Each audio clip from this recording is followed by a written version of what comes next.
నమస్తే, welcome to our channel. ఏపీలో Telugu Desam, BJP, Janasena కూటమి ప్రభుత్వం ఏర్పాటయ్యాక అభివృద్ధి పరుగులు పెడుతోంది. పెండింగ్ ప్రాజెక్టులకు కేంద్ర ప్రభుత్వం పూర్తి సహకారం అందించడంతో పాటు కొత్త పథకాల అమలుకు సహకరిస్తోంది. అయితే తాజాగా AP deputy CM Pawan Kalyan దగ్గర ఉన్న శాఖకు సంబంధించి ఓ కీలక పథకం కోసం ఏపీని కేంద్రం ఎంపిక చేసింది. ఈ నిర్ణయంతో రాష్ట్రంలోని గ్రామ పంచాయతీలకు మేలు జరగనుంది.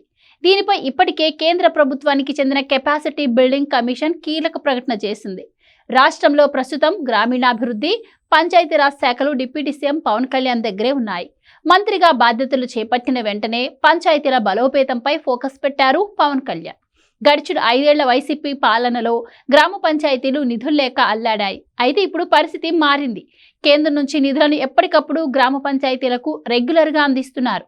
ఈ నేపథ్యంలోనే పంచాయతీల బలోపేతానికి మరో కేంద్ర ప్రభుత్వ పథకంలో ఏపీని భాగస్వామి చేశారు.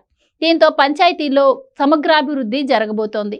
కేంద్ర ప్రభుత్వం పంచాయతీల్లో సమగ్రాభివృద్ధి కోసం వికసిత్ పంచాయత్ కర్మయోగి పథకాన్ని ప్రయోగాత్మకంగా అమలు చేస్తోంది. ప్రస్తుతం బీజేపీ పాలిత రాష్ట్రాలైన గుజరాత్, అస్సాం, ఒడిశాల్లో మాత్రమే అమలవుతున్న ఈ పథకానికి పవన్ చొరవతో ఏపీని సైతం ఎంపిక చేశారు.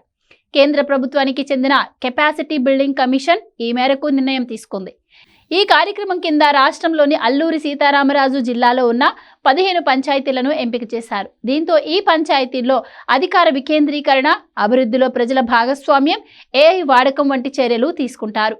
అల్లూరి సీతారామరాజు జిల్లాలోని 15 పంచాయతీల్లో పాడేరు మండలం కిండంగి, మినుములూరు, గుదరపుట్టు, డోకులూరు, కడెలి, డీగొందూరు, వంజంగి, హుకుంపేట మండలంలోని మట్టం, తీగవలస, తాడిగిరి, కోట్లపల్లి, మెట్టుజోరు, జీకే మంద, తాడిపుట్టు ఉన్నాయి. అలాగే జీమాడుగుల మండలంలోని బోయితిలి కూడా ఉంది. వీటిని వికసిత్ పంచాయత్ పథకం కింద మోడల్ పంచాయతీలుగా డెవలప్ చేయనున్నారు.